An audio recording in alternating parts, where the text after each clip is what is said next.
Hi everyone, Chris from the Driving Theory Workshop, and today we're going to talk about what documents you need to take with you when you attend your practical driving test. So when you turn up for your driving test, you must take your photo card provisional license. The examiner will check this and he will ask you to sign the top of the test form, which must match the signature that is on your driving license. If possible, then please also take along your theory pass certificate, although that is not vital, and if you haven't got it, isn't a massive issue. Although bring it along just to be 100% sure.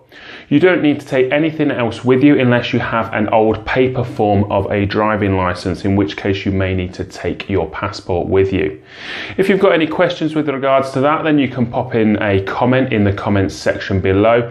If you found the information useful, then please like it and share it.